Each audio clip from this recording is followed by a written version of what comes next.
Let's get to modern day. Peace talks ongoing to end the war in Gaza. It's October 7. Obviously, Israel is really amplifying the Remember October 7 propaganda. October 7, 2023 should be a reminder that we are turning the page and getting into the third year of Israel's Holocaust of the Palestinian population in Gaza.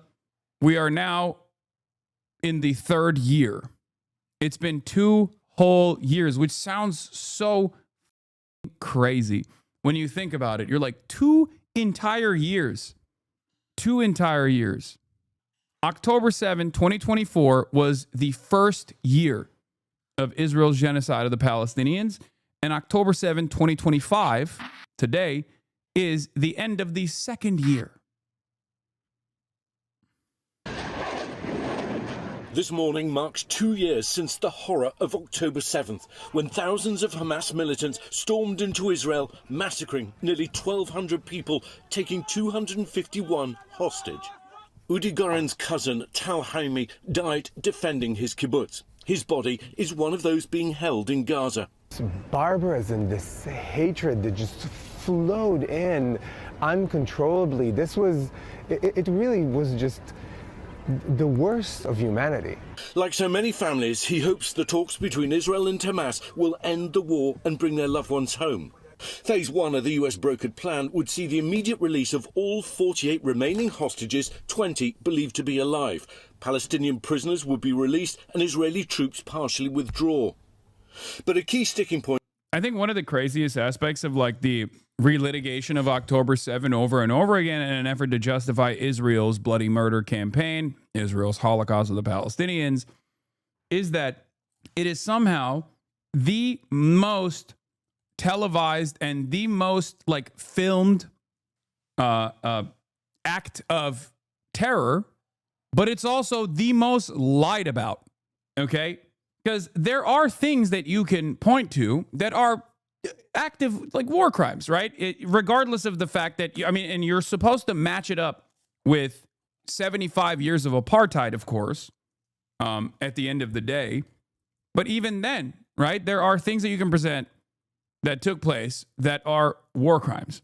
But that wasn't enough. Israel had to literally just straight up lie about virtually every aspect of October 7. And not only that, but also still to this day, there have been admissions of the Hannibal Directive being utilized on October 7 on the Israeli civilian population, both with the people that were escaping the Nova Festival and also certainly in the kibbutzim. We still do not have any conclusive evidence. No investigations have been taking place on the Israeli side that directly points to how many the IDF actually ended up killing of their own civilians and their own military members as well. Shocking. It's been 2 years and we still do not know. We do know that the Hannibal Directive was applied. And for those of you who don't know, Hannibal Directive not used, lie. 40 beheaded babies, lie. Bombing of a hospital, lie. Yeah. But it is remarkable, to me at least, it is remarkable to me that there are still so many questions left unaddressed, left unanswered. People still turn around and say, 1,200 Israelis were killed, making it seem as though every single person was a civilian. That's not the truth, obviously. The Hannibal Directive, for those of you who still are oblivious to it, is an Israeli military doctrine that dictates that it is better for Israel, the armed forces, to kill an Israeli that has been captured by the resistance forces than it is to leave them alive and allow them to be a bargaining chip for leverage in the hands of the resistance forces. It sounds insane, but it is straight up a part of Israeli military protocol. And not only is it a straight up part of Israeli military protocol, it was absolutely utilized on October 7. We know this because the defense secretary at the time, Yoav Gallant, international war criminal Yoav Gallant, openly admitted to the utilization of the Hannibal Doctrine on October 7. The attacks on the kibbutz and the music festival were awful. It was all recorded. It's just a horrible situation. Israel still chose to lie and make it sound like something from a movie. They just had to make genocide propaganda instead of reporting the truth and engaging in real hostage negotiations. Yeah, there was a deliberate reason for it. It's because, one, this was a real scar for a supremacist ideology, for a nation that is designed around a supremacist ideology. This was a major blow to their confidence. Okay, so that was one of the aspects. So like there is a sense of there was a genuine interest in it was genuine. Like the people did go genuinely insane. Okay, that is true. But also, because like, how dare these barbaric hordes actually rise up against us and strike this devastating of a blow against our superior peoples, right? Like they're supposed to be kept docile. They're supposed to be kept servile. It's like the Nat Turner Rebellion. So that certainly bricked the collective consciousness of Israeli society. But also on top of that, the reason for why they really beefed up the atrocity propaganda on October 7, in spite of the fact that there was very real atrocities that they could have just pointed at, right, was because they wanted to heighten international support. And they did. They successfully did get a lot of international support because Western leaders were totally willing to lean into ridiculous narratives that were very quickly and immediately discounted. Like people fact-checked it early on and found that like a lot of the major narratives that they were driving were just completely made up. The babies being beheaded, babies being thrown in ovens, like mass rapes directed by Hamas, like all of this stuff was completely made up. Whole cloth. Okay? And yet that didn't stop Western leadership, including Joseph Robinette Biden, from advancing these narratives and then quietly apologizing, having his staffers quietly apologize for even revealing this misinformation. You had esteemed, trusted, signature legacy publishers like the New York Times also playing a formative role in advancing this narrative of barbarism beyond the actual atrocities that took place. And obviously on the most extreme end, you had people like Rabbi Shmuley saying that Hamas was cutting off the breasts of Israeli women and playing soccer with the cut off breasts of Israeli women. Like just totally psychotic shit. Zoran Swan, thank you for the 10 gifted subs.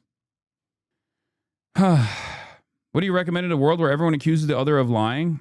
I mean, critical thinking. Yeah, the lie about babies in ovens is a lot more sinister than just propaganda. Israeli forces have in fact killed babies in ovens, but when you Google that, guess what happens? Guess what appears first? Weren't Israeli forces that did that. Those were Zionist forces before the inception of the nation state of Israel. What you are talking about is Deir Yassin, okay? In Deir Yassin in 1947, a year prior to the completion of the Nakba, the early Zionist brigades with, I think it was Lihi and Irgun, the paramilitaries, actually did throw a baker's child in an oven and made the baker watch and then threw the baker in the oven after him. All of those Zionist brigades then, of course, became the IDF. You had Haganah, you had Irgun, you had Lihi, and numerous other brigades. They all basically formed the Israeli occupying forces, the Israeli Defense Force, as is known. Francis Cassandra Coppola? Wait, oh my God. Possibilities. 1, Hamas fighters who believe the 1948 baby in the oven story replicated the same atrocity in revenge. 2, the baby in the oven story is fiction invented by the Israelis to whip up hate against Palestinians. If so, it's succeeding. This was on October 31st, 2023. Oh my God. Were the Coppolas always like this? Is she a part of the Coppola family? Or is this like Megalopolis still sucks ass? Okay, bro, we're not talking about that. I mean, we know Scorsese. We know Scorsese was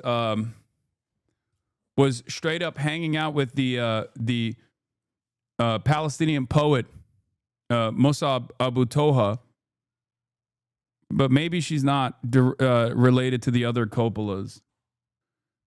Another form of atrocity propaganda that they also utilized on October 7 when they were lying was the pregnant Israeli women having their the babies getting ripped out of their bodies, right? That actually didn't happen on October 7, but it is a atrocity that took place in the hands of Phalangist militias in the Sabra and Shatila massacre, which was also directed by Israel against both Palestinian refugees that were in Sabra and Shatila, and also the Shia Lebanese population that was in the area as well. Anyway, just something to remember. So a lot of the atrocity propaganda that these guys beefed up in the aftermath of October 7 and they ran around with were things that either Zionist brigades or the Israeli occupying forces had directly done or had overseen being done to the Palestinian population. It could come in phase 2, which demands Hamas disarm and relinquish control of Gaza. But President Trump optimistic about the chances of success. We're going to have a Gaza deal, I'm pretty sure, yeah. Growing numbers of Israelis now demanding an end to the war and the return of the hostages, among them the bodies of 2 Americans, Omar Nutra and Itai Chen. The deal could also bring an end to the suffering in Gaza. More than 67,000 Palestinians killed in this war, according to the Hamas-run health ministry. Human rights groups saying many are now suffering from famine, something Israel denies. Our team witnessing the suffering up close. 2-year-old Farazia Kabat dying of starvation Monday, according to local doctors. His father, Mustafa, told by doctors that his son hadn't survived after being admitted to the ICU just 5 days earlier. Millions of Palestinians and Israelis now desperate for a deal to finally end. It's hard to find the right words. It's beyond what anyone would ever want to imagine, much less, God forbid, experience. A baby, an infant, riddled with bullets, soldiers beheaded, young people burned alive. I could go on, but it's simply depravity in the worst imaginable way. Anthony Blinken, 12th of October, 2023. No. You're being bad. And what's been a long living nightmare. Well, those talks are now into their second day. The Qatari foreign minister just speaking, saying they lasted 4 hours yesterday. Everyone feels that it's still on track, hoping a deal by the end of the week. Michael? Yeah, we all hope for that. Thank you so much, Ian. We're going to be talking about trade. We're going to be talking about a lot of different things. We'll certainly be talking about Gaza. So what I'm learning is that the atrocity propaganda not only has a dual purpose, but the primary purpose is the overriding of their own atrocity by selecting the same crimes on October 7 because the consent had already existed amongst the G7/core already. Yes, but I do think that the primary purpose was to still first and foremost really heighten the atrocity narratives in an effort to justify what came after. Because Israel knew exactly what was going on. Israel knew exactly what was going to happen, what they were going to do, the Israeli government, I mean, and obviously people who had been engaging in pro-Palestinian advocacy also knew exactly what was about to take place and what came before October 7, right? There's a reason why people like myself, from the start, were very careful with communicating exactly who was responsible for October 7. There were definitely some who went above and beyond when they were talking about the events that were taking place because they thought that they could get away with even a fraction of the callous ways in which the pro-Israel crowd speaks on these issues, right? You can't do that. It sucks, but you can't do that. And we're not even talking about like whether you should do that or not. I'm not relitigating that, okay? But it is obvious that there is not only an asymmetry with the ways in which Israel gets to do whatever the fuck it wants, versus the retaliation or the resistance against such atrocities. But that asymmetry also certainly exists in the messaging realm. Okay? That asymmetry certainly exists in the ways in which people defend Israel's atrocities and defend Israel's genocide. They can be as ridiculous as they want. They can be as bloodthirsty as they want. Look at Randy Fine.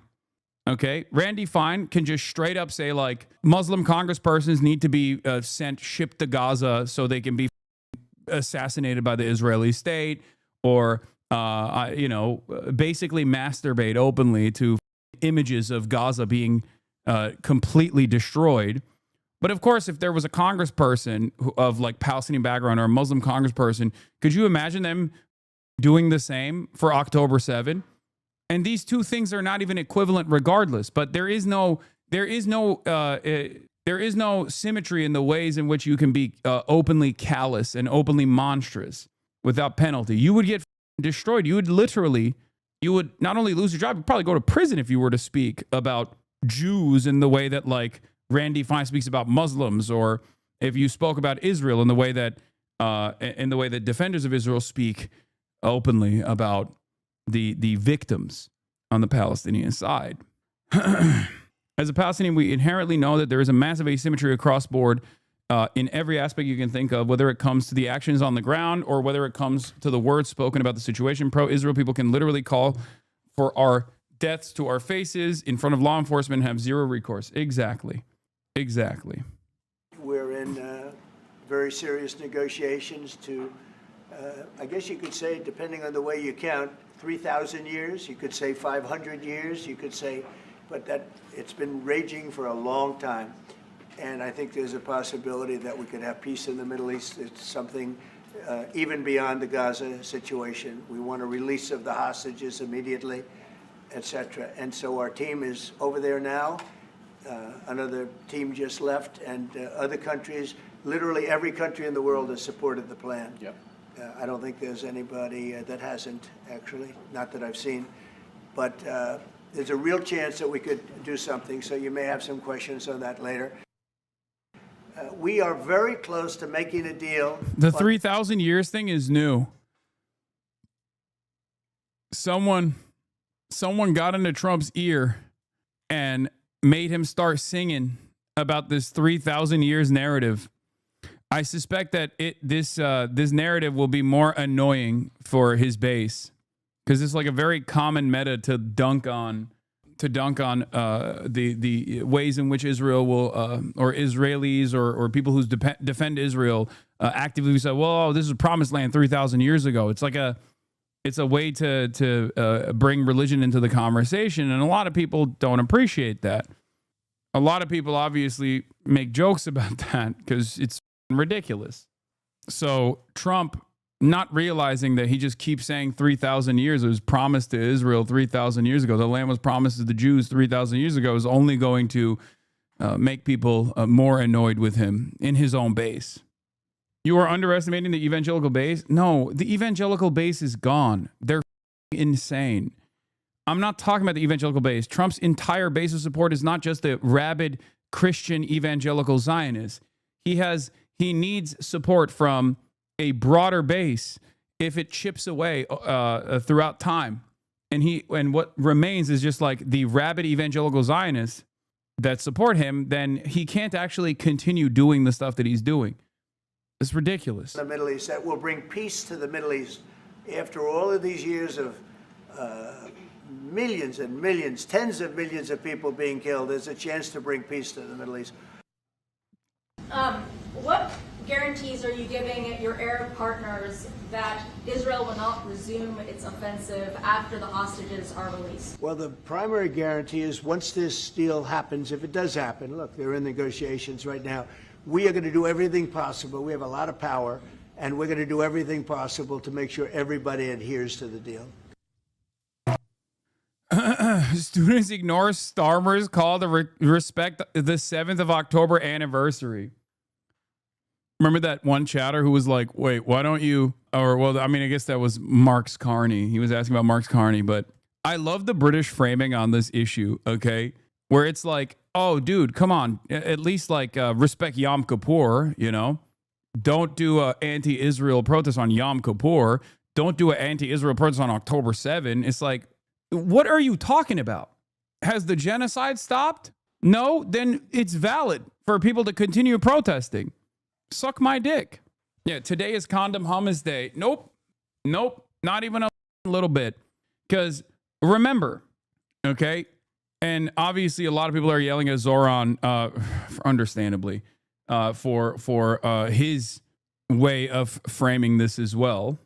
Okay, everyone is going to give awful statements on this. I do not think a single person in American politics, no matter how supposedly base they are, is going to look at the situation and be like, October 7 marks 2 years of Israel's genocide.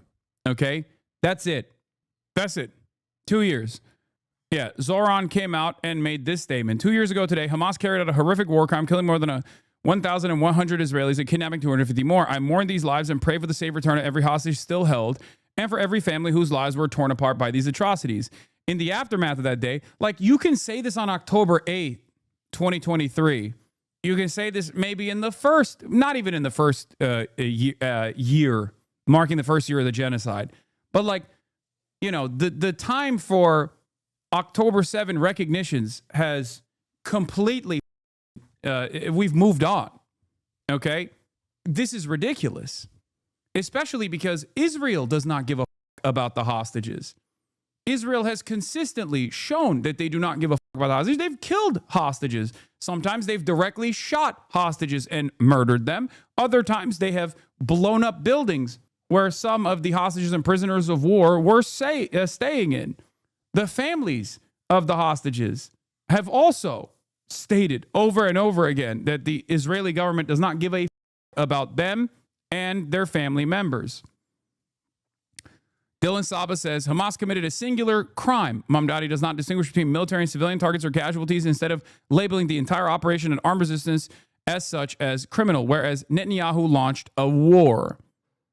These kinds of mealy-mouthed proclamations pretend to be rooted in universalism. Peace must be pursued through diplomacy, not war crimes, but at essence affirm the permanent subjugation of the oppressed and the illegality of revolution. Okay? If he does not want to engage this hard truth, he should just be silent. The Palestinians are not political pawns for him to use or condemn based on the exigencies of electoral politics, solidarity, or nothing. Does this not concern you? It does. It concerns me twofold. One, because this is a guy who has literally been hounded by Canary Mission and all these other places in perpetuity for his consistent advocacy for the Palestinian emancipation. They're not going to turn around and all of a sudden be like, yeah, this Muslim guy who was an anti-Zionist for his entire activism is all of a sudden good now. You know what I mean? Yeah. Mahmoud Mamdani, Zoran's father, Palestinians have a right to resist. This is a colonial occupation, not a conflict. May 12th, 2021. It's true. They do have a right to resist. Like, on the one hand, I make no... I don't mix my words when talking about like the events that transpired on October 7, right? There is, there were atrocities that took place on October 7. It's true. Having said that, you have to always match the events that took place on October 7 within the proper framework of existing under colonial subjugation. Okay? Yes, I don't mince words. Sorry, not mix words. ESL. I don't mince words. It's true, right? So the crimes that took place on October 7 have to be seen within the proper context, of 75 years of settler colonial apartheid oppression, death and destruction. Numerous October 7s had taken place prior upon the Palestinian population, numerous October 7s. And I think people that still carry water, or people that still heighten the death and destruction of October 7 and the atrocities of October 7 in these words are, in my opinion, carrying a little bit of water, whether inadvertently or deliberately, for the ongoing genocide. Okay? Because we have to understand the asymmetry that exists here between a Palestinian death, which is collateralized, which is seen as just like a number, a statistic, an unfortunate statistic, if at that, versus every Israeli death is a tragedy. Every single one. When Israelis die, that is a horrible tragedy that took place. But when Palestinians die, when Palestinians are killed, right? When an Israeli is killed, horrifying tragedy. It's the most significant thing that has ever taken place. Okay, we must mourn. We must change the way we talk about everything. And yet when Palestinians are killed, when they're slaughtered en masse, when they are being genocided, no such considerations exist. So Zoran said, 2 years ago today, Hamas carried out a horrific war crime, killing more than 1,100 Israelis and kidnapping 250 more. I mourn these lives, and I pray for the safe return of every hostage still held, and for every family whose lives were torn apart by these atrocities. In the aftermath of that day, Prime Minister Netanyahu and the Israeli government launched a genocidal war, a death toll that now far exceeds 67,000, with the Israeli military bombing homes, hospitals, and schools into rubble. Every day in Gaza has become a place where grief itself has run out of language. I mourn these lives and pray for the families that have been shattered. Our government has been complicit through it all. I mean, he salvages it a little bit in the aftermath. This must end. The occupation and apartheid must end. Peace must be pursued through diplomacy, not war crimes, and our government must act to end those atrocities and hold those responsible to account. The last 2 years have demonstrated the very worst of humanity. We must answer it by modeling the very best, a relentless pursuit of our higher ideals and an unwavering commitment to universal human rights. The genocidal war thing, like people are hyper focusing on the rest of this stuff, but it's not bad. Okay. Once again, I don't think that this is because this message is not going to soothe those who are cackling like hyenas about Zoran's anti-Semitism. I think the conversation starting off with this, how can you be annoyed about this statement? I'm telling you what the issue is. Okay, I don't think you guys are understanding the criticisms that I have, because October 7 is being utilized as a justification for the genocide that has unfolded after. Okay, making October 7 the pivotal point, the inception for Israel's genocide, is a lie, and it's one that he knows is a lie. Do you understand? He knows that this didn't start on October 7.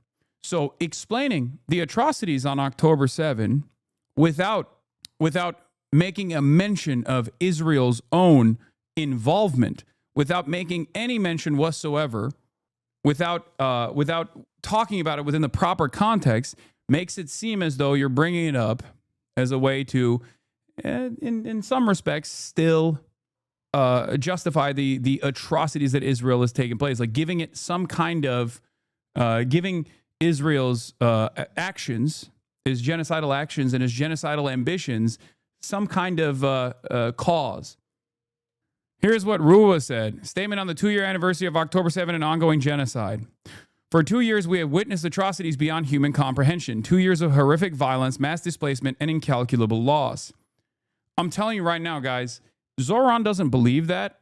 I know for a fact that he doesn't believe that because, it's just, if you have been an advocate for Palestinian emancipation for decades prior to this, it comes from a recognition of the humanity of Palestinians from the start, okay?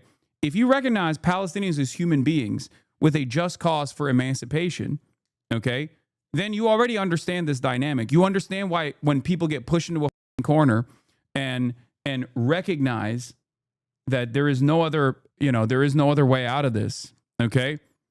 My statement on the last 36 hours across Israel and Palestine, this is what he said on October 8th, okay, from Zoran Mamdani on ongoing violence in Israel and Palestine. I mourn the hundreds of people killed across Israel and Palestine in the last 36 hours. Netanyahu's declaration of war, the Israeli government's decision to cut electricity to Gaza, and Knesset members calling for another Nakba will undoubtedly lead to more violence and suffering in the days and weeks to come.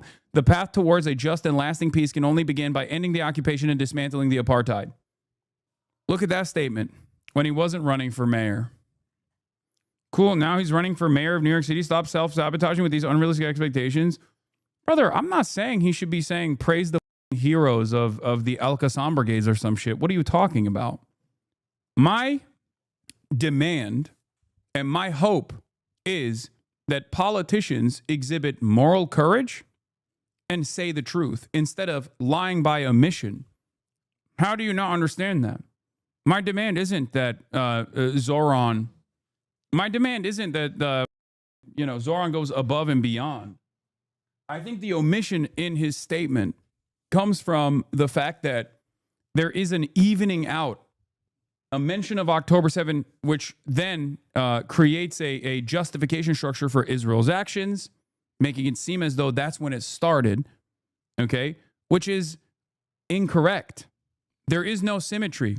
And as long as you do not actually address that there is no symmetry here, as long as you don't actually address the fact that October 7 was a breaking point after the culmination of atrocities for 75 years, then you are basically, once again, creating a permission structure for Israel's violence, even if it's subtle, and simultaneously lying by omission.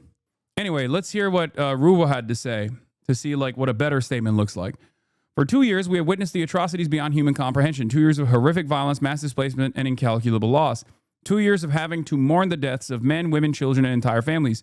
2 years of families desperate to be reunited with those taken hostage. We remain angry, heartbroken, and once again, call on our leaders to bring an end to the destruction that has killed at least 67,000 Palestinians and more than 1,100 Israelis. Sadly, our leaders continue to fail us. I mean, that's, whatever. While they trumpet proposals of alleged peace, little has changed. Every day this continues. Israel with our backing and tax dollars perpetuates more death, destruction, and horror in Gaza. Children are starving. Hostages remain in captivity. Every day that passes isn't just a policy failure. It furthers one of humanity's darkest periods in recent memory. Today, we reiterate our calls to stop sending bombs in violation of our laws. We reaffirm the need for leaders to reach a just solution and a lasting peace agreement for all those living in the region. We echo the demands for the release of Israeli and Palestinian hostages. May the children born today grow up without genocide, apartheid, and oppressive cycles that perpetuate more violence. May we all have the courage to end decades of violence and bloodshed that's claimed so many lives. Together, we can bring an end to this nightmare.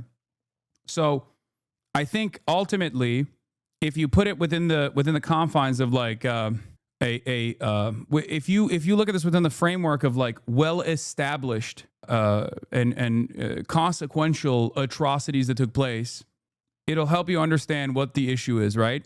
It would be akin to speaking out against the Warsaw Ghetto Uprising by saying the partisans, Jewish partisans, carried out a horrific war crime in the Warsaw Ghetto, killing Nazis and also civilians in the process and kidnapping others. I mourn the lives lost in the Warsaw Ghetto Uprising, and I pray for the safe return of the Nazi soldiers and also the civilians.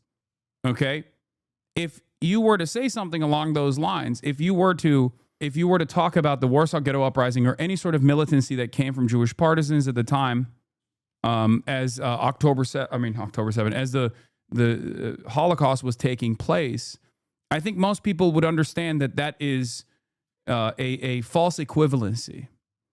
The same goes for the Nat Turner rebellion. The post that you prefer is also a lie by omission, though, just in the opposite direction. I don't think it is. I don't think it is at all. Because I'm not saying don't mention October 7 or don't mention like war crimes that took place on October 7 at all. I'm saying that when you do mention that, you have to still talk about it within the framework of 75 years of apartheid, especially in the aftermath of 2 years of genocide that has taken place. To me, it comes across as utterly ridiculous. And I think a lot of people, I don't think you always have to talk about it within that framework. No, I think you do, especially because October 7 is very clearly being weaponized to continue the death and destruction campaign. That's my take. I think Mamdani's made it very clear with his rhetoric that he's pro-Palestine and anti-Zionist. Oh, I agree. I'm not saying that he is I'm not saying that he is fallen by the wayside or he's like been compromised. It's like Zoran and CIA or any of those things, okay? I'm actually looking at this exclusively within the framework of optics, okay? I don't think his heart has changed. I don't think his mindset has changed at all, okay? Bro, you've said October 7th was bad. Should we be dogpiling you too? I always talk about it within the framework of colonial occupation, though, okay? Just simply leaving it as such is allowing people to take advantage of this this kind of rhetoric. And his own statement, when we're looking at this simply from an optics perspective, I also don't think this is going to work. Okay? This doesn't mean that all of a sudden you should go and vote for like Curtis Sliwa, obviously. That's not what I'm talking about at all. In terms of, within the confines of electoralism, Zoran is above and beyond. Make no mistake. But my job is to also look at statements such as this one and remind people that there is a specific reason for why he is saying this, right? And in the aftermath of thousands of October 7s that he also personally recognizes Palestinians have faced, it's not even appropriate to say October 7s as though Israel is conducting, boots on the ground military warfare and doing October 7s. Like Israel has access to every single Palestinian. Israel has access to their phones. Israel knows where they live, and Israel has utilized that as a belligerent occupier. Israel has access to all of the aid that goes into the Strip and had access to all the aid that went into the Strip prior to October 7 as well. Israel's taken thousands of Palestinians hostage. There is no equivocation here. It's just not. It's not something that that you can approach as though it's like there's no symmetry whatsoever. And when you approach it like this, you're not even making anybody on the opposing side feel more comfortable, because all of the things that come after is what Zionists care about.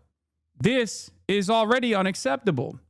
The very fact that your name is Zohran Kwame Mamdani and that you are a Muslim anti-Zionist is already unacceptable for them. So, you have to ask, who is this for?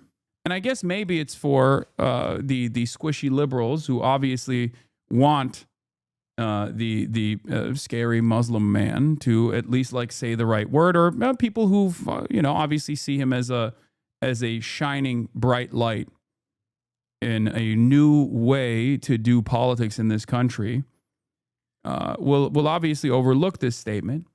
I just personally think that statements such as this one are not actually going to win him favors with a lot of people, because the pro-genocide people are still going to call him a terrorist today. They're going to call him a terrorist tomorrow, and they're going to try to continue to do everything they can to unseat him, to make sure that he doesn't win the election. My point is, after 2 years of genocide, and this is good faith critique for a person who I admire, okay?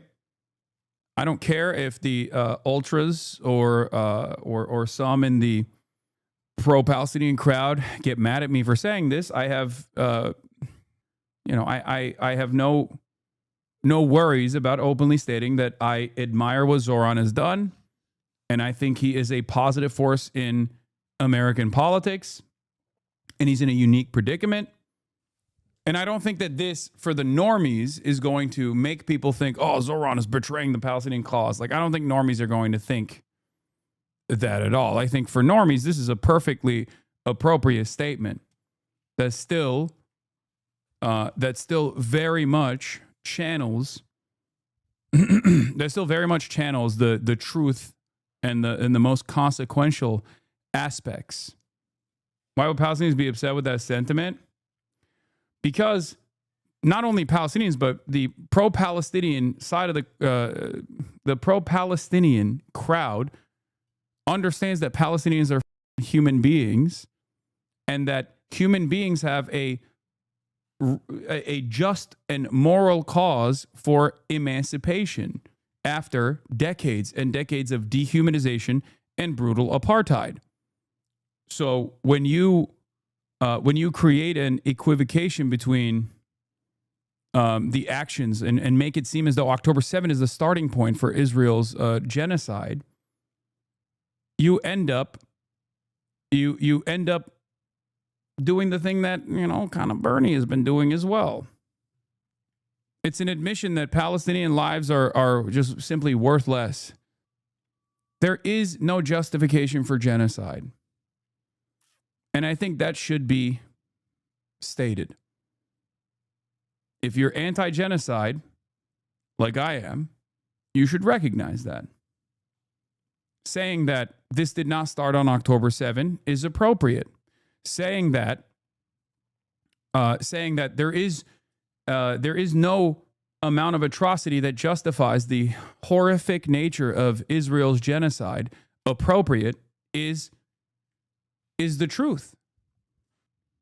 That's it. Yeah. This is nauseating. Mamdani is little more than a Muslim terrorist. It is a disgrace he was ever granted citizenship. It should be stripped and he should be deported to the Ugandan shithole he came from. This is the outcome of pandering and capitulating because it's never enough for them. So why not just stand on your beliefs instead of losing both sides? I don't think he's losing the pro-Palestinian side. By and large, the average American that finds himself to be openly anti-Zionist, including people in my community, are not going to look at this and be like, I can't believe he did this guy. There are some who will say that, and it doesn't matter. I care more about the signaling. You are under no circumstances you are obligated to cave and capitulate to your opposition's framing. Look at this. Why can't we condemn the October 7 genocide? You think October 7 was a genocide? You think October 7 was a genocide? Was 9/11 a genocide, chatter? Are you okay? Do you understand, chatters? Isn't it about intent? Okay, yeah. Genocidal intent actually plays a major role. Okay, yeah. What do you think the intent of October 7 was? To genocide all Israelis? Is that what you think October 7 was about? This is insane. I don't question his morals as much as I question his political acumen. Yeah, I don't think his morals are different here. I don't support targeting civilians in any case. If targeting civilians in every case is a genocide, literally every war is a genocide. Okay? Everything is a genocide. There is no difference between what a genocide is and what war is in general.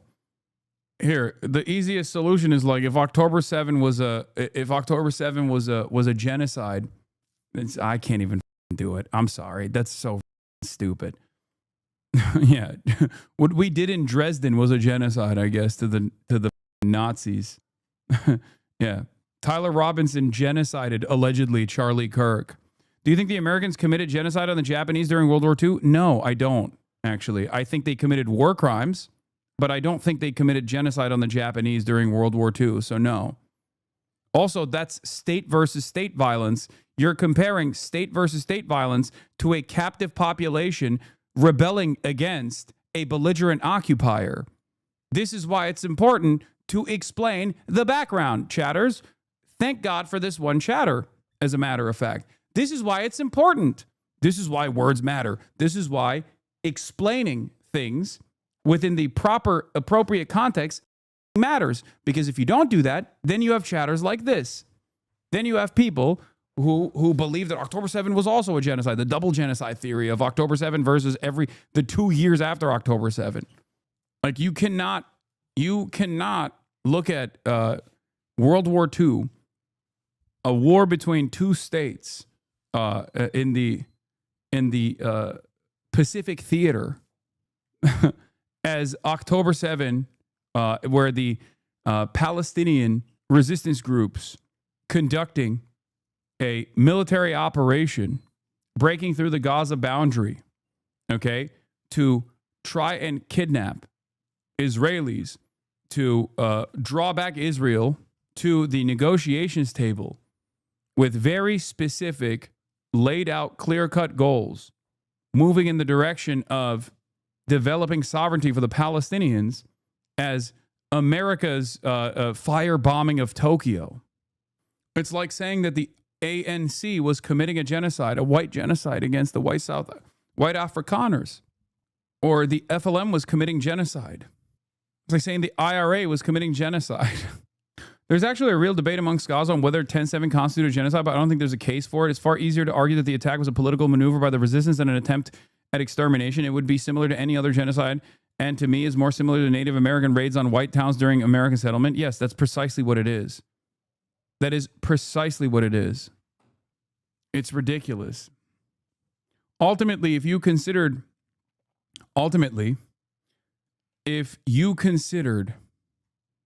Palestinians as human beings that have been subject to countless atrocities over the course of 75 years at that point of Israeli domination, then you would never consider October 7 to be a genocide. It's ridiculous.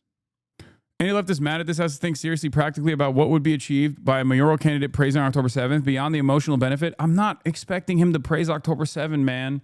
I think anytime you mention October 7, you have to mention what came after it, which he does, okay? And what came before it, which he doesn't do. That's it. In the simplest terms, that's my expectation. Because if you don't do that, then there is a false symmetry that you create. And that false symmetry is exactly what Israel and Israel defenders use to varying degrees. It's not the worst statement of all time, as some people are presenting it. Like, I think Grant Plattner's statement is worse. On October 7, Hamas launched a horrific terrorist attack against the people of Israel. 2 years later, I'm still calling for all the hostages to be released and for this war to finally end. It's time for peace. Like, that's ridiculous. That's ridiculous. Like, what are we doing? What do you mean? Yeah, I can't believe October 7 happened. Well, I got into a coma on October 8th, 2023, and just woke up from that coma on October 7, 2025. So I'm just oblivious. Not only is this position wrong, but it also literally is unnecessary. A lot of people are already on Israel o'clock. And I think these statements are unnecessary. Like, the way that they're presenting this is not even necessary. You're not winning anybody over because they already know you're anti-genocide while you're simultaneously pissing off people. It makes you look insincere. Zoran's statement is far better than Graham Plattner's statement, okay? Which just begins and ends on October 7. Just ridiculous. Is he doing this because he's getting an AIPAC check? No, obviously not. He's doing this because these guys still don't understand how to communicate. They still don't understand how to communicate about this issue in a way that is, like, appropriate. Americans hate Israel right now in the genocide, but there's still even more anti-Hamas terrorism 10/7. This is pretty clear in polling. Americans are squishy. I understand that. Which is why good leadership requires a demonstration of moral courage. Sometimes it takes moral courage to say the truth. It took moral courage for Zoran to say the truth on October 8th, 2023. It took moral courage for many pro-Palestinians to come out and basically state over and over again that October 7 was not, it didn't just like happen out of nowhere. And it certainly wasn't because of the deeply rooted anti-Semitic tendencies of Palestinian society. Like they're a bunch of little Dylan Roofs or something with copies of Mein Kampf. That is what's frustrating to me. Because if you don't say the truth,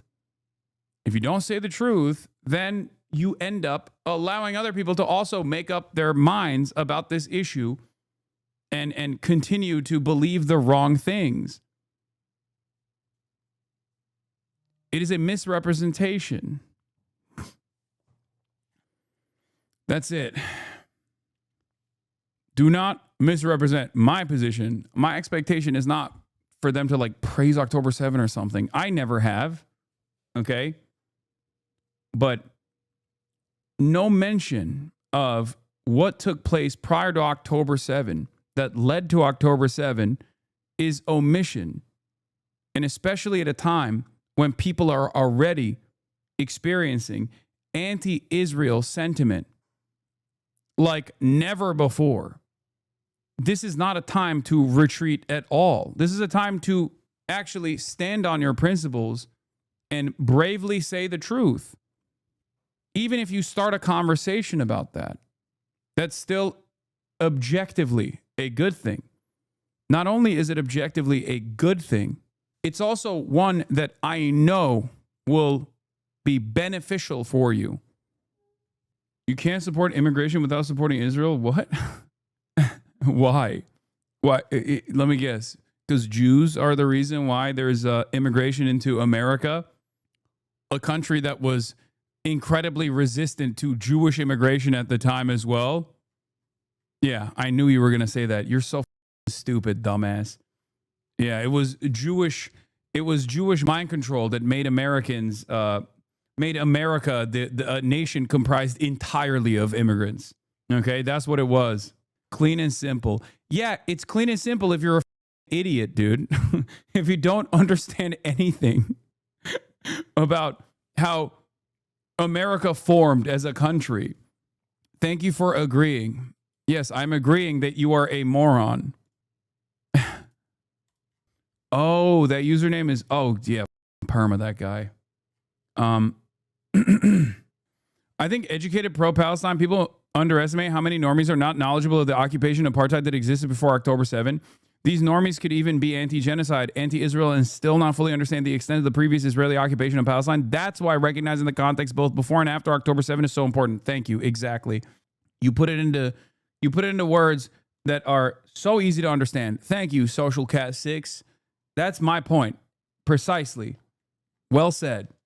Well said. It's that simple, especially at a time when there's like unprecedented anger towards Israel for its transparent genocide that has taken place for the past 2 years.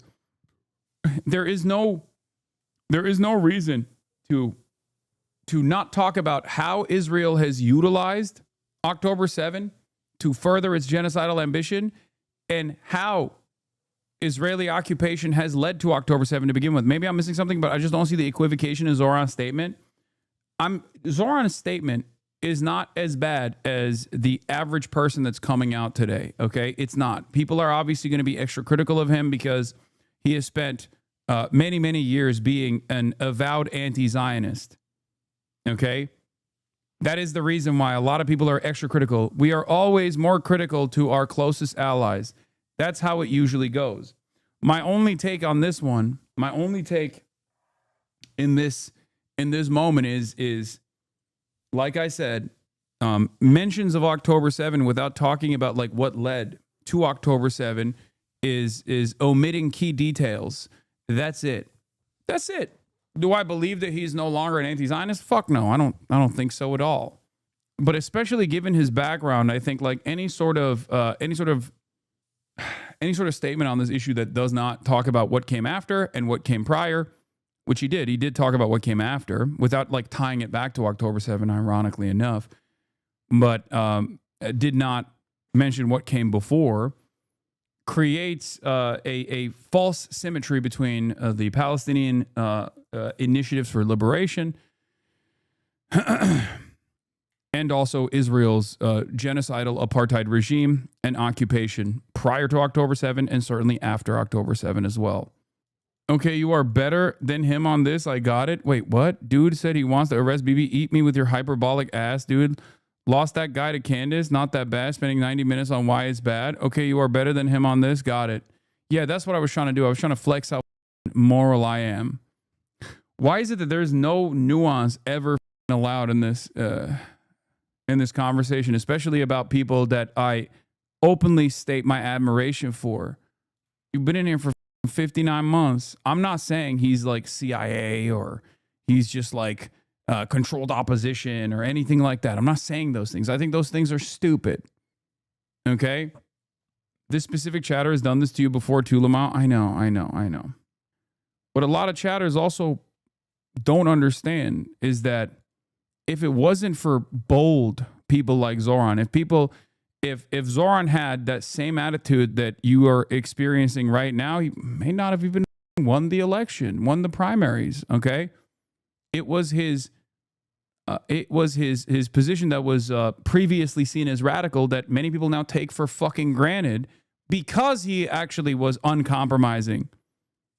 Sometimes it's okay to say the truth, even when a lot of people are yelling at you over it. That's it. That's all I'm saying. Okay? Okay?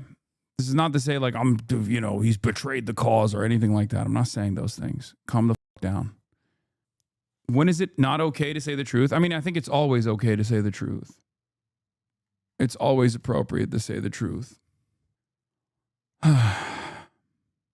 Low bar, but I think Zoran's political instincts, especially on Israel-Palestine, are what, better than AOC? Yes. Well, Zoran has that background as opposed to AOC not having that background. Yeah, this is a video that's 34 years old. Nothing started on October 7. Wait, hold on. Let me see if there's any.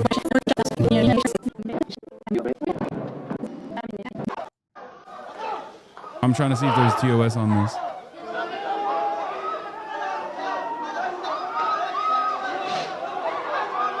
You have to fight back. The people are fighting back with their stones while they're getting shot at with live ammunition. Are you never afraid? Well, there's times that you get afraid. There was a demonstration today. After church, they went on a demonstration, and the Israeli soldiers shot at them like they do every day. Fight for what is right. And that's what you have to do. You can't be afraid. But you could lose your life. But it's better to lose your life than to live under occupation. Suffer something like this. It's the first one that hit our family, but everybody has something in their family, the same thing. Somebody who was shot, or somebody who was injured, or somebody who was paralyzed. For somebody in prison. The most serious thing that has happened in our family is that our cousin Amjad was murdered last month. Well, after he went to pray in the mosque, he went out and... You'll see. I will say this much. I will say this much. Okay? Just as in the immediate aftermath of the Charlie Kirk assassination, people were like very worried. They thought like, oh, the administration is going to successfully make a martyr out of Charlie Kirk and all this stuff. And I thought like it would eventually go away because that's just how the media cycle is. And that's just how desensitized people are to watching violence unfold on U.S. soil.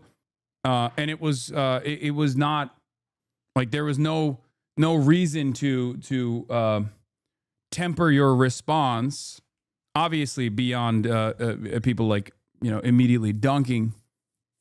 Lamau, no, you didn't. You were spreading the worry. No, the parts that I'm worried about are still happening. Okay. Like the terrorism designation and whatnot. But I'm talking about people refusing to mention Charlie Kirk's background and his political output. Did I even for a moment refuse to do that? Did I even for a moment say, oh, now is not the time? No, I immediately started talking about what Charlie Kirk had done and also started criticizing people that were doing exactly that. Charlie Kirk was doing politics the right way. Like, it is ridiculous. And this is no different than that. People being like, well, it's October 7. Now is not the time to mention 75 years of apartheid and occupation that led to October 7. Okay, well, you're being a little silly. And you don't have to actually be even that careful after 2 years of genocide is what I'm saying. You can only feel that way if you think personally that a lot of people just don't see Palestinians as human beings, but simply, unnecessary collateralized deaths as a consequence of Israel's out of control reaction to October 7. That's not how this story works. That's it. And there was a demonstration, and the soldiers caught him, and they tortured him very badly, and then they shot him later in the heart, close range. They tortured him. He was only 14.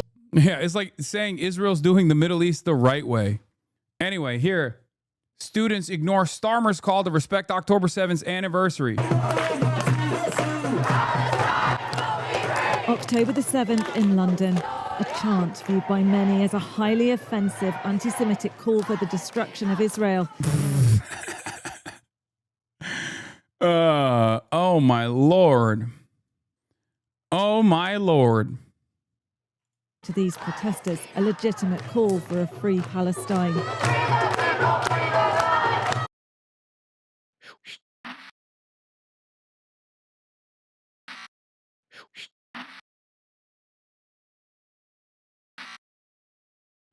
Can you guys see me? I don't even know. Is it refreshed? Oh, it is. Oh, great. Okay. Well, predictably, because I'm in the United States of America, the most dog shit country on the planet, the absolute worst country on the planet, straight up, bar none, a capitalist shithole. Kaya, now was not the opportunity for you to down. The absolute worst place on the planet, just a horrific, monstrous, awful, dog shit country that I despise. The absolute worst country that has the most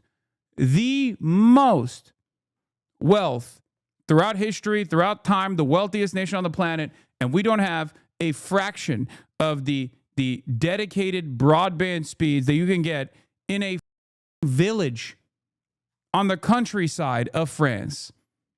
Okay? The worst infrastructure, the absolute biggest shithole on the planet. I despise this nation. I despise this country with my entire heart. Okay? We do not have any freedom in this place. We do not have any freedom in this country. I hate this country so much. I hate it with all of my heart. It just sucks so bad. Every time I go anywhere else, I can literally go to a bum hotel in the middle of nowhere, okay, on the countryside, and I can get better, unrestricted, unrestrained, uninterrupted broadband than Los Angeles, California, in one of the wealthiest countries on the planet, in one of the wealthiest states on the planet. California as a state is the 5th largest economy on the planet. This is where Silicon Valley is. This is where all the latest advancements in tech is supposed to be happening. Okay? I hate this country so much. You can be on a mountain in the middle of Norway and get better internet than Los Angeles, California. And this is just like a moment of anger. This is a moment of anger for like something that is just so routine, so silly, such a first world problem. But it is emblematic of all of America's much more consequential violence. Okay? It's the same reason as to why America, Kaya, please just just stop. Jesus Christ, what are you doing? You're being such a baby. It's just, you're making her stressed. She just literally is so incredibly spoiled from my mom.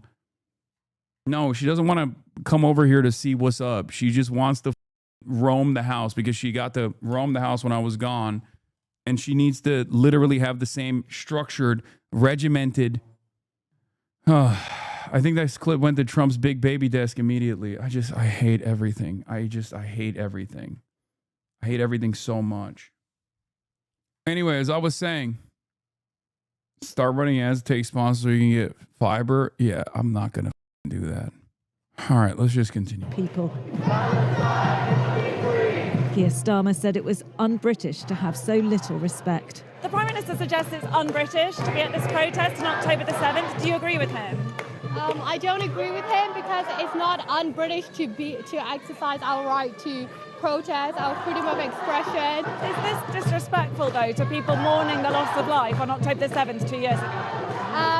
It's not disrespectful. It's not a denial of the Holocaust, not a denial of Jewish identity. Do you condemn what Hamas did on October the 7th?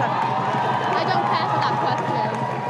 This man appeared to be an organiser but didn't want to give us his name. Are you an organiser? Thank you for asking. You want to know what I think? Yeah. I think the Prime Minister is disrespectful to the thousands of Palestinians who are killed every single day in Gaza. That's what I think. We love Jewish people. I love Jewish people. We hate Zionists. The war could end today, but Hamas have refused. This Jewish man came here to share his anger. He told me he feels unsafe in London at the moment. Yeah, he seems so he feels so unsafe, bro. Yeah, that's what I do when I'm feeling unsafe. I specifically go to a pro-Palestine rally, an anti-genocide rally to agitate. You know, I love feeling unsafe as a as I reveal my pro-genocide position. As I reveal my pro-genocide position at the anti-genocide rally. Oh my God. The war could stop. Un-British behaviour, as Keir Starmer very Britishly puts it. Okay, these people should be under arrest for incitement. They could do this October 5th. Serious question. I do not know how to answer the argument for when people say you're gay. Why do you support anti-LGBTQIA migration?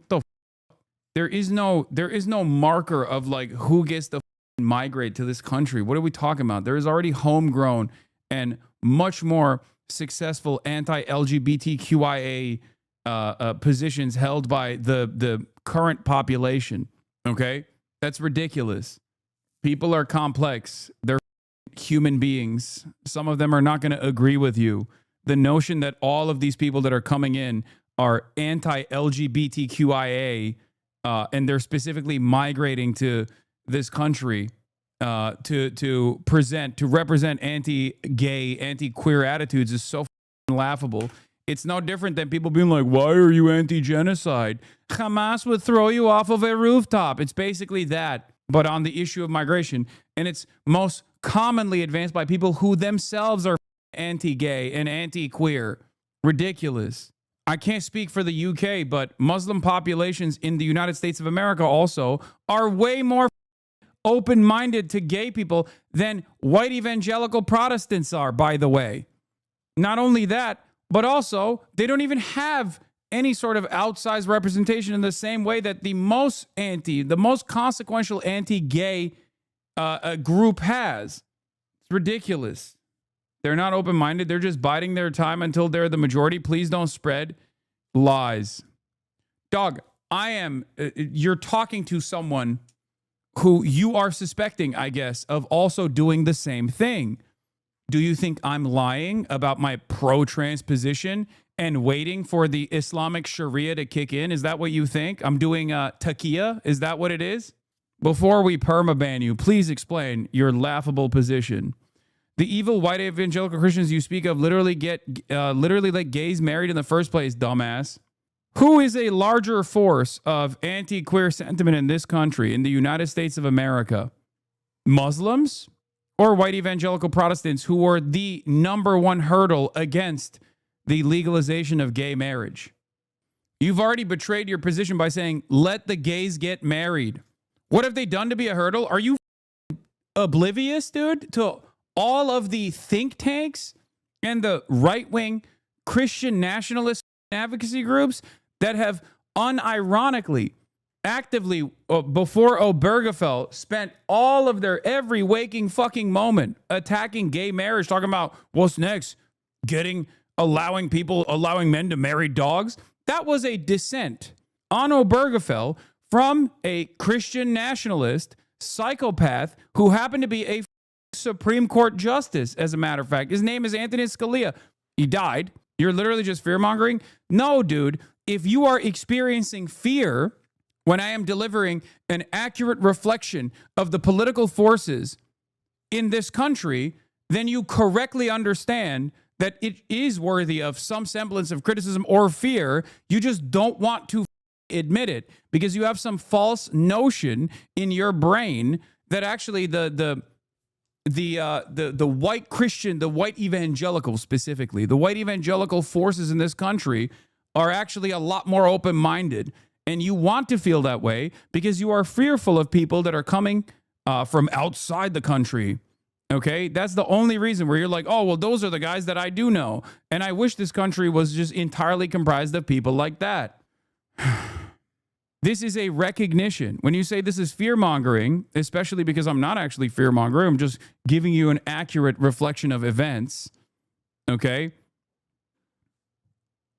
This is simply a recognition. Evangelicals are at 36% in terms of accepted. 61% of evangelicals believe that homosexuality should be discouraged. There are more good than evil people. Yeah, I know. But the same goes for Muslims too, which seemingly is not something that you believe, because you think all Muslims that are coming into this country are actually secretly biding their time by the way that you, by your own admission, they're biding their time until they're the majority. Okay? You have a different set of expectations for Muslims, knowing full well that Muslims have a higher percentage of acceptance for homosexuality being accepted at 41%, okay, than evangelicals do. And that is precisely the reason why you're like, oh, well, they're just like faking it. They're just hiding it. They're faking it. The moment that actually see the data on this stuff and they still go, nope, don't believe it, is a moment where you're just lost, okay? You're lost. Even if Muslims had a higher percentage of homophobia than evangelicals did, which group has outsized representation in Congress? Muslims or evangelicals? They're consulting Israeli VTubers about you, Lazan.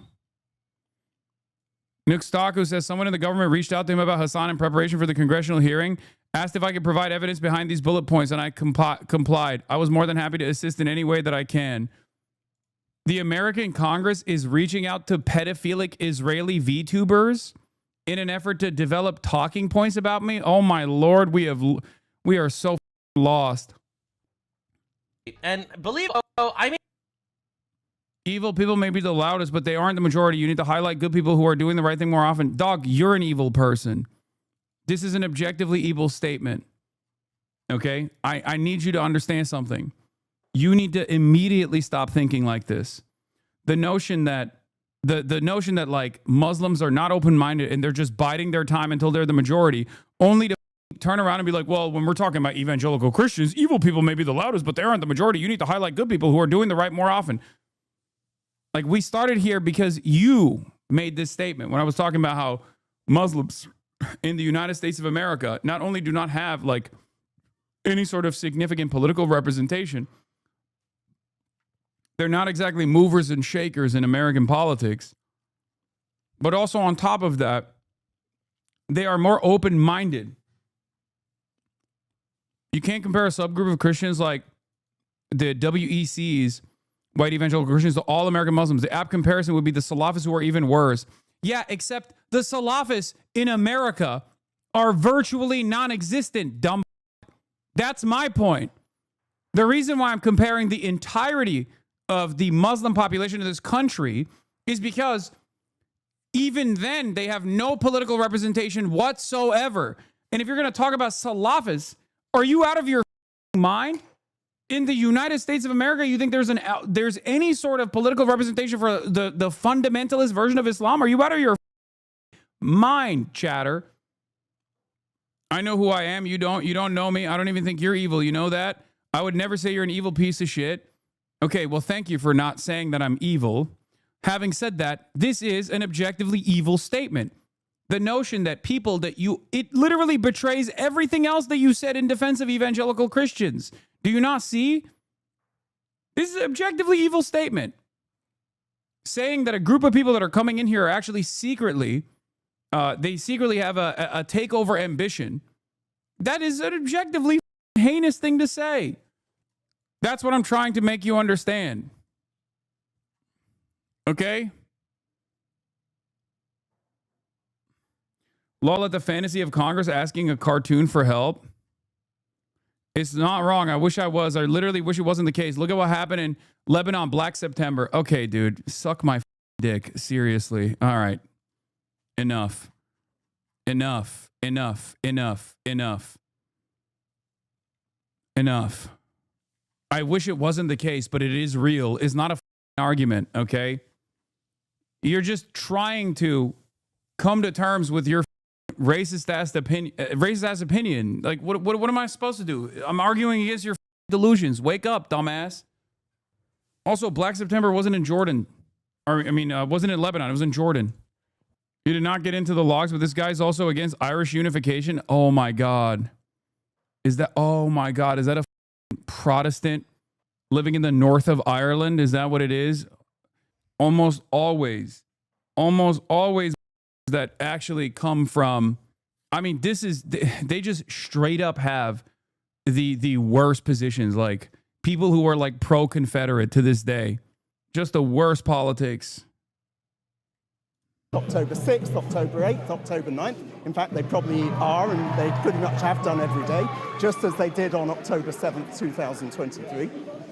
Okay, and to do this today is mere incitement. But Sky have also been inciting, okay, and you only have permission to publish this if you include that. There was hostility towards the media on both sides. Please don't get in the faces of protesters. But they're on a public street in London. It's common decency, don't get in their face. So the Prime Minister says that this shows a lack of respect and is un-British. Do you agree with him? I've said we're not going to give comment to Zionist newspapers. You're disgusting. I think condoning genocide is disgusting. This video from North London was circulating on social media. A woman cutting down ribbons put up for the Israelis still being held hostage in Gaza. These protests are now raising serious questions. Where is the line between...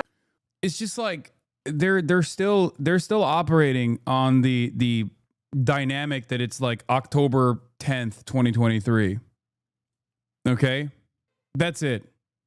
They are still desperately trying to go back to a time before people saw how heinous Israel's war crimes were. That's it.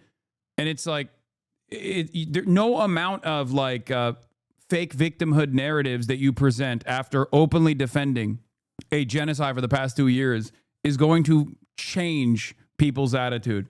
No one is going to turn around and be like, oh my God, I can't believe this person was cutting ribbons. I guess we should make it illegal to protest against the genocide of Palestinians. It's just bait. It was bait on October 10 too. There was no sincere reason, as we saw for the past 2 years. Israel does not give a fuck about the hostages, right? It's over. Journalists who don't read the news, talking heads that do no research, no, they are not. It's not that these guys are oblivious to the reality. They know what the reality is, but they think they can wish cast an alternative reality. Okay? That's what it is. That's what's going on here. Legitimate demonstration over the war in Gaza and anti-Semitism, and what is acceptable on the streets of Britain. If this is un-British, what can the British government do about it? Becky Johnson, Sky News, Central. What can the British government do about it?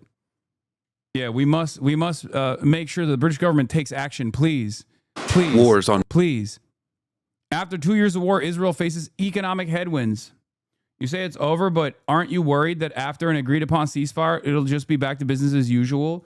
No, I mean like Israel, no matter what Israel does going forward from this point on, okay, unless they like literally dissolve the apartheid, okay, and offer some kind of like reparations, modest reparations, anything like that. In the absence of that, which is never going to happen, obviously, there is no world in which people will ever look at Israel or even Israelis in the way that they perceived Israel and Israelis in general pre-October 7, 2023. It's just not happening.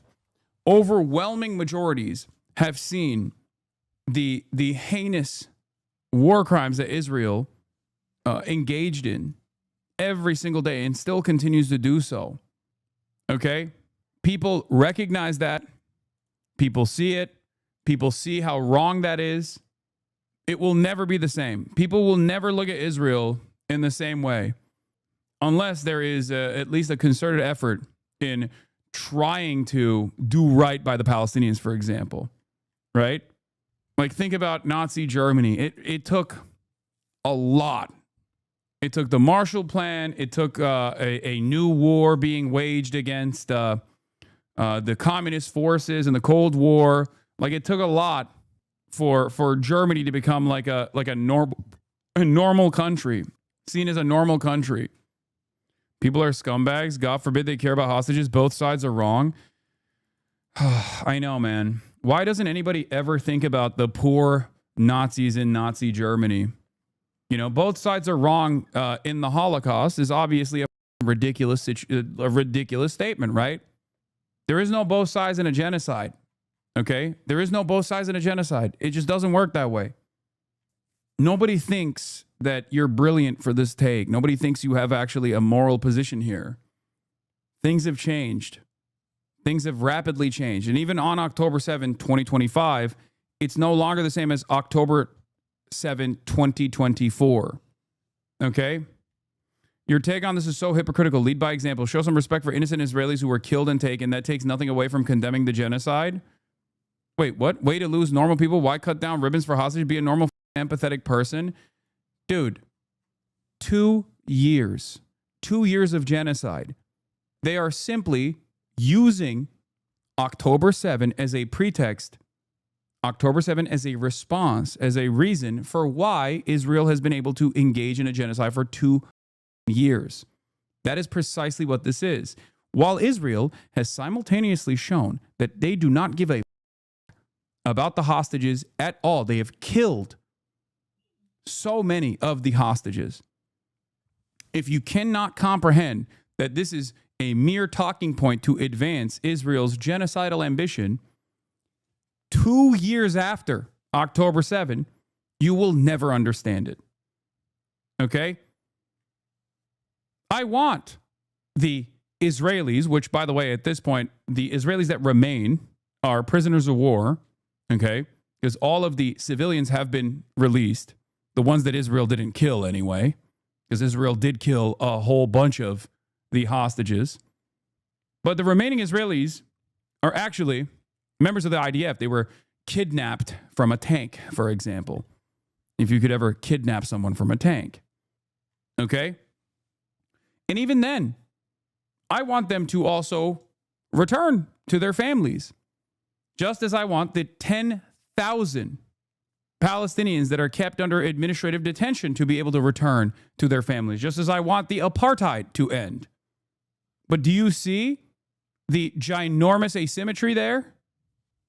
This is not hypocrisy. This is an accurate reflection of events.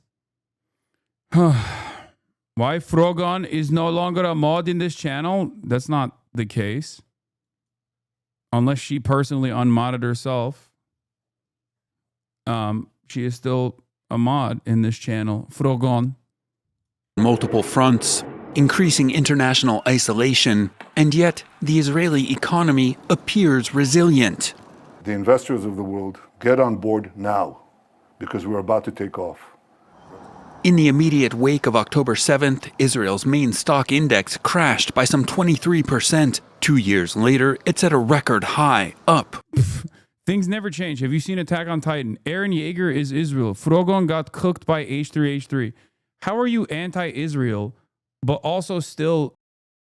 What the is happening here? You're anti-Israel, but you're also simultaneously like taking the position of the person who was behaving as a pro-Israel voice, actively trying to deplatform people who are anti-Israel voices. I will never understand the mindset. I will never understand what's going on in people's minds. But I guess October 7 has brought back a lot of people in here who think that there is like renewed confidence in the pro-Israel position. There is none. Okay? More than 200%. After an anemic 2024, the OECD is now forecasting Israeli GDP growth of 3.3% this year and 4.9% for 2026, some of the highest rates in the developed world. A ceasefire with neighboring Lebanon, and the end to a relatively brief air war with Iran, a relief to investors. But those wars and the war in Gaza are expensive. As of August, the multi-front conflict had cost some $89 billion. The takeover of Gaza City is estimated to potentially end up costing nearly $30 billion. To help pay for it, Israel's VAT was raised by 1% at the start of 2025.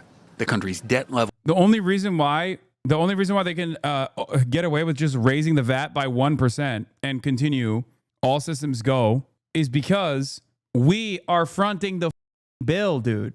We are fronting the bill for the most part. Is the U.S. money and the U.S. bombs and the U.S. subsidies that go to Israel to carry out this unlimited genocide of the Palestinians. Ridiculous. Yeah, Israel is the largest cumulative recipient of U.S. aid. Total aid from 1946 to 2023 by fiscal year, constant 2022 dollars, reaches $300 billion, okay? Almost $100 billion in economic help, in economic aid, and then another $200 billion in military aid. This is till 2023, by the way. That has also exploded post 2023 after October 7. What the? Did my internet go out again? I'm going to lose my mind. What is happening? No, it's okay. Okay, my chat went out for a second. Okay, great. And obviously the neighboring Egypt, being the second largest recipient of cumulative aid, of course, is also aiding and abetting Israel's ambitions in the region too. That's another part of the puzzle too. So they are kept servile and don't actually offer any sort of support to the Palestinians. I'm going to retweet Governor Gavin Newsom's press office. Yeah. Post 2023 numbers. Since October 7, 2023, the U.S. has poured between $31 to $34 billion into Israel's war on Gaza and related military operations across the region. According to Brown University Cost of War Project, roughly $21.7 billion went directly to Israel in military aid, while an additional $12 billion funded U.S. operations in Yemen, Iran, and elsewhere. These figures exclude tens of billions more in pending arms deals, underscoring Washington's central role in sustaining the war and the wider regional escalation. More than 5.27 million people have been displaced in Gaza and the wider region, including Iran, Israel, Lebanon, and the West Bank. More than 236,000 Palestinians have been killed or injured in Gaza alone. Some 17,000 more were killed or injured in Lebanon. Thousands more have been killed in Yemen, Lebanon, and Syria. The Cost of War Project also notes U.S.-backed Israeli military operations since October 7, 2023 will lead to a far higher indirect death than direct death rates. From 2020 to 2024, private firms received $2.4 trillion in contracts from the Pentagon, approximately 54% of the department's discretionary spending of $4.4 trillion. The expanding tools of political influence used by the arms industry include extensive lobbying, millions in campaign donations, the revolving door, funding think tanks, and involvement in government advisory committees. Military spending produces an average of 5 jobs per $1 million. The same investment in other sectors create more employment, nearly 13 jobs in education, 9 in healthcare, and 7 to 8 in infrastructure and clean energy. Meanwhile, has gone from 60% of GDP to 70% over the past 2 years. The calling up of hundreds of thousands of Army reservists has not only hit productivity, but also sparked a brain drain in the critical tech sector, which accounts for 20% of GDP and 56% of exports. In the first year of the war, more than 8,000 tech workers relocated abroad. Most costly, though, may be Israel's loss of standing on the international stage. Tens of thousands of Palestinian civilians have been slaughtered in what is increasingly recognized as an ongoing genocide in Gaza. Norway's sovereign wealth fund, the world's largest, has divested from a number of Israeli firms, citing ethical standards. Meanwhile, the European Union, Israel's main trading partner, is threatening to increase tariffs on Israeli goods. We regret having to take... Why you want America to collapse when it gave you everything you can dream of? What are you talking about, man?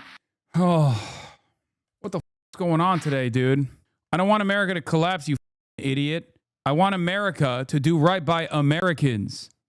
America is collapsing regardless of what I say or do. I want to stop that. If you can't see that America is currently in the process of collapse, I don't know what to tell you. Stream goes down one time and the craziest chatters start pouring in. I know. I don't know what's going on today. It's been worse than it was before, for sure. Maybe it's because like I didn't get to read chat that much when I was live from France on Sunday or something. But I think maybe it's because, like I said, it's October 7. So we got like a bunch of additional rage baiters in the chat today. All the freaks are out. This step. However, we believe it is both appropriate and proportionate given the ongoing humanitarian crisis in Gaza. Israel has not yet lost its most important ally and patron, the United States, which provides some $4 billion in funding per year. But even that could change. Recent polling shows a dramatic shift in U.S. public opinion, with a majority of voters now opposed to sending Israel any more military or economic aid. Many American Jews sharply. Most American Jews say Israel is committing war crimes in Gaza. This is the other side of the story, for the record. Okay? This is the other side of the story. It's that, like, Israel is such a blight that it is losing the most propagandized population. Israel is losing its most directly propagandized population in the United States of America. Okay? Because remember, a lot of people live in the heartland and don't understand, like, they've never encountered a Jewish person or have very limited experiences with Jewish people. But if you live in like New York, Los Angeles, Florida, okay, if you live in Jewish neighborhoods, you know, if you have Jewish friends, you know this. You know that, like, from early on, Israel support is seen as almost a national religion for many secular Jews in this country. And it's like embedded into the collective consciousness by force to the best of Israel's ability. And even then, in spite of the false conflation between Judaism and Zionism that is at every step of the way actively pushed by moneyed interest, American Jews are also recognizing that Israel is committing war crimes against Palestinians in Gaza at 61% and a genocide against Palestinians in Gaza at 39%. With the exception of, like, evangelical Zionists, evangelical Christian Zionists, Israel is basically losing every single group.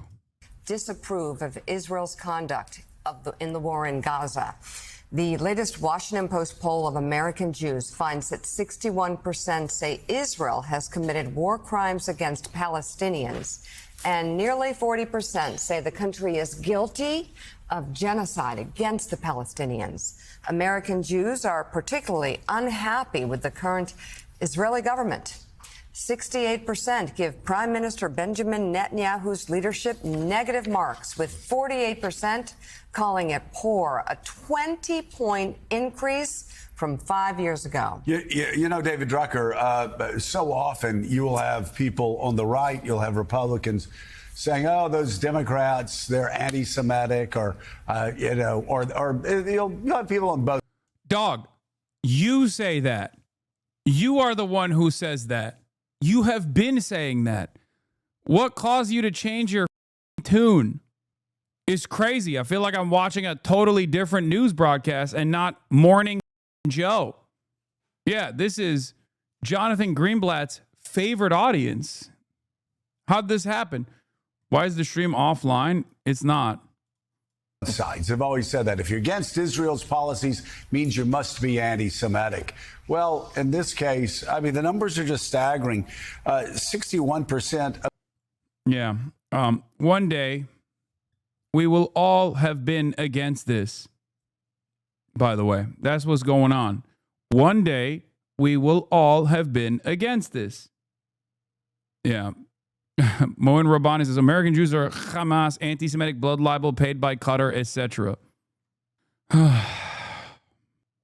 One day people will pretend to have been against this. Yeah, I mean that's what that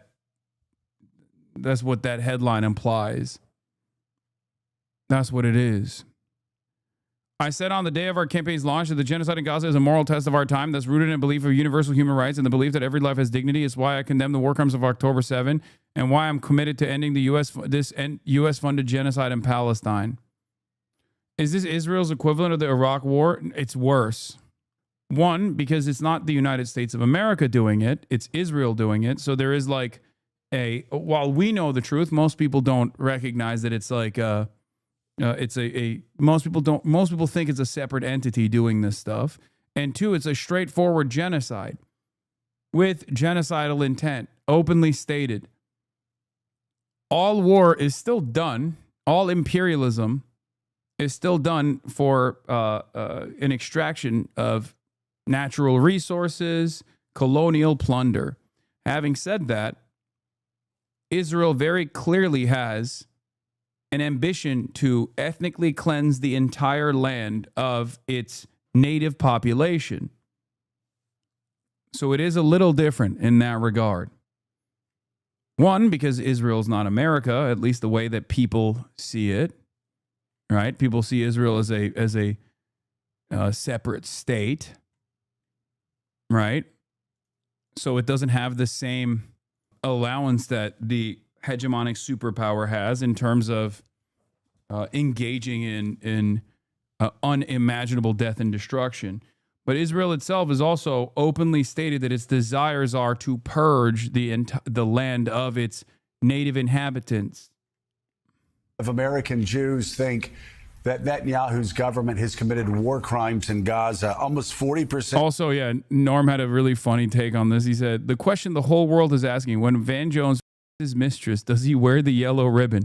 I've never seen Norm pop off like this before. Yeah, this is these get even funnier when you remember he's dictating them over the phone to the assistant that runs this account. Why is Van Jones wearing a pimp blazer when he's so obviously a high-priced call girl? Oh my God. He does. He calls up his assistant.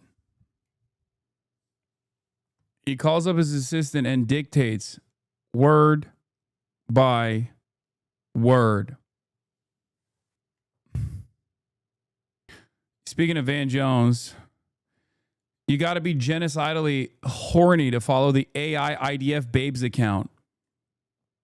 Van Jones came out with an apology after he said that, after he said those heinous words on the Bill Maher show, making a joke about Israel's genocide of Palestinian babies. Like he openly expressed in perhaps the most callous ways that Israel was killing babies, but that it was actually not the act of the killing of babies that was making people angry. It was the fact that people were seeing it on their timelines. Why were they seeing it on their timelines? Because of Qatar and Iran. That was the argument that he presented on the Bill Maher show, where he callously stated, dead baby, dead baby, dead baby, Diddy, to thunderous applause and laughter and claps in that room to speak on how Israel had lost its popular standing in the United States of America. But then Van Jones turned around and said, yeah, I messed up on this one. Here, if you want to see the video, let's watch it again.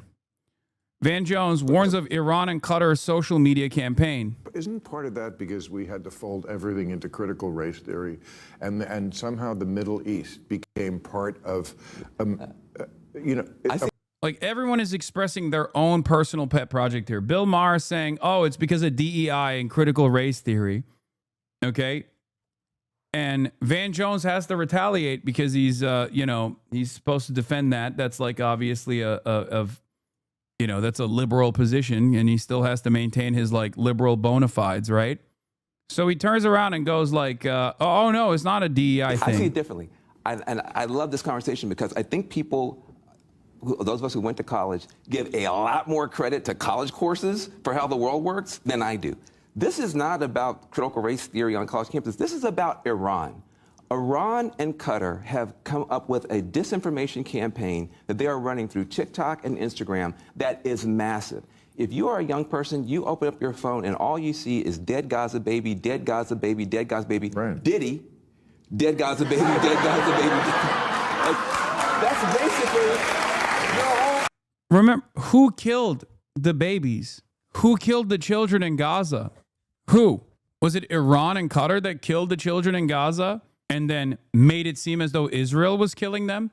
Why are people seeing the mutilated flesh of children with regular frequency and going, oh my God, this is demonic? The fact that like a government is doing this and the fact that our government is actually defending it and supporting it materially is unacceptable. This is not about Iran or Qatar. The audience is so stupid. They're just laughing at the Diddy part because sex crime, gay funny. No, I know. Well, they're also a paid audience. You have to remember. Okay. So like there is no world. Can you imagine? The Holocaust is seen as an atrocity because of paid Jewish media. Okay. It's seen as an atrocity because of paid Jewish actors that make you look at dead children, dead Jewish children. Like if you were to say something like that, you would not have a CNN job. Okay. You would not. You would never be able to retain a serious CNN job ever again. You would be correctly seen as a Nazi. You wouldn't just have a CNN job in previous years. You probably would have no job at all. Nowadays, you can probably get an independent media job after saying something like that, as many independent media figures do say things like that. Okay? But of course, when you say this about Palestinian children, it doesn't fucking matter. So should we never explain things? If people are going to clip and lie, they were already lying and planning anyway. What are you talking about? Oh, are you responding to the chatters who are saying, oh no, that's going to get clipped out of context? Yeah, I know. I don't give a shit what people say. They already clip me out of context all the time.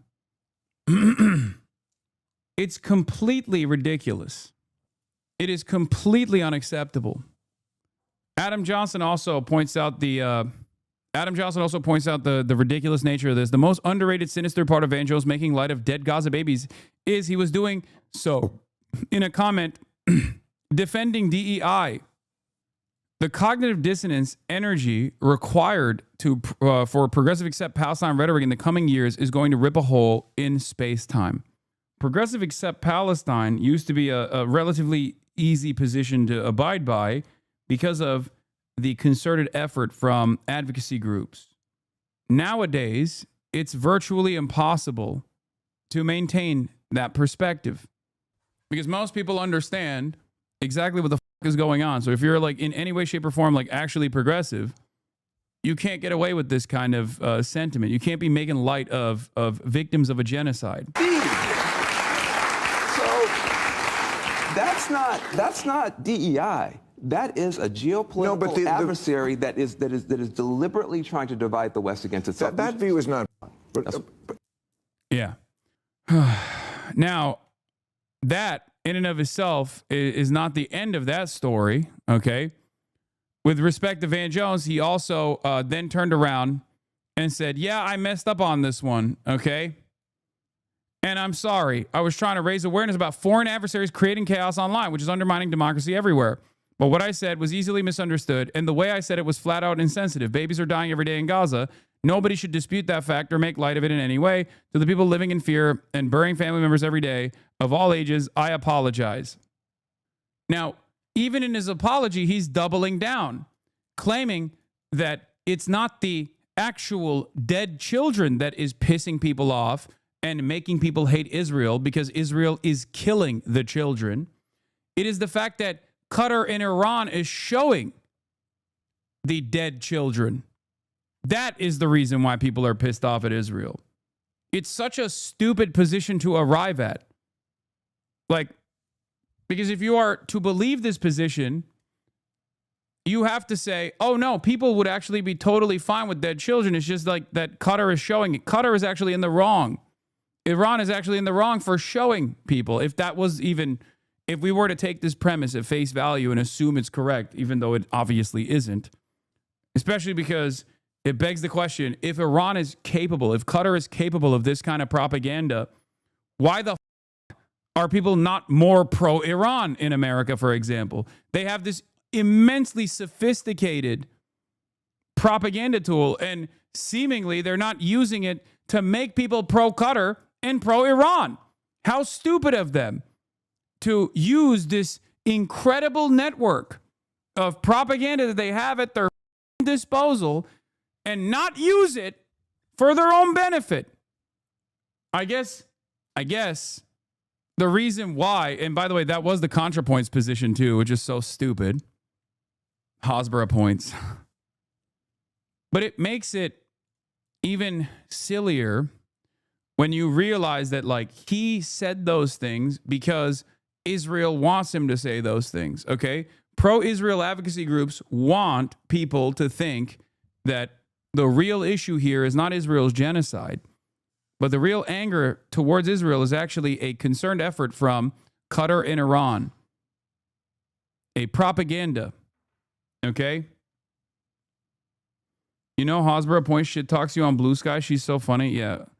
Why can't she do this on Twitter, I wonder? It's just interesting.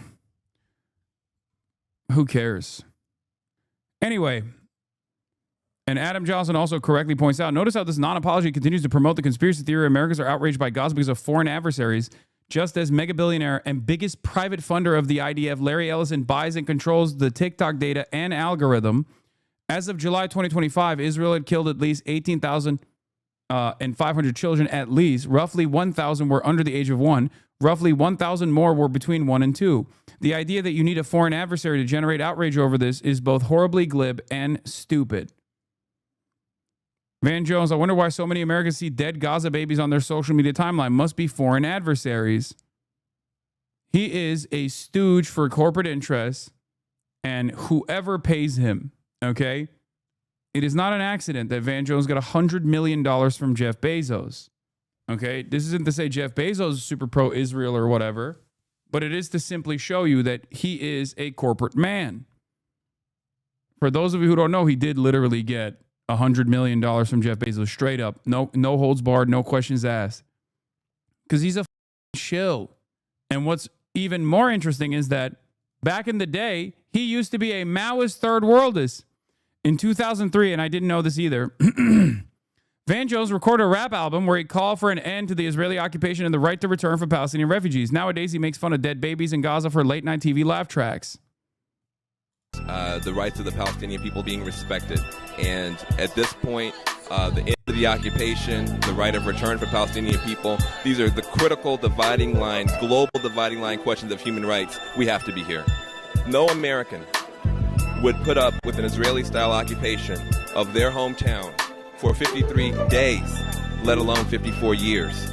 We see violence against poor people and poor people of color within the U.S. border, at the U.S. border, and beyond the U.S. border. And you see U.S. tax dollars funding all of it. And so we have, this now global struggle against a U.S.-led security apparatus and military agenda that impacts people here and impacts people around the world. And I think that we need to see our problems as linked.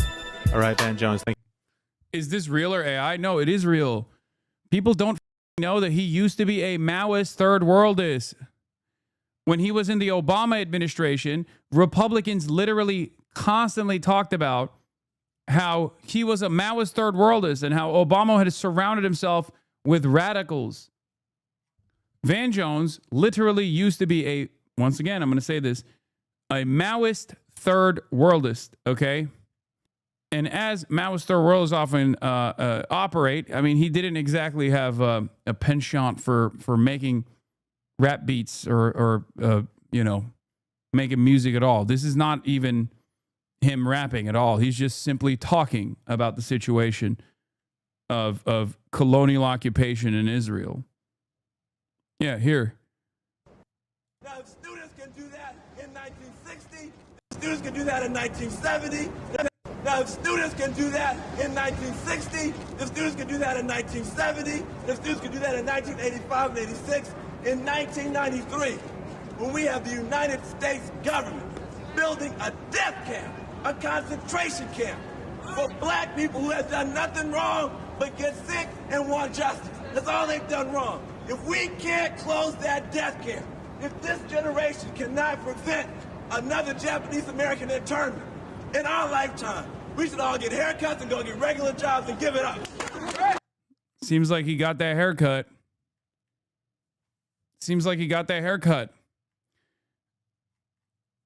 What in the Fetterman? No, this is not. This is beyond Fetterman. He's just a grifter. A lot of people don't remember this.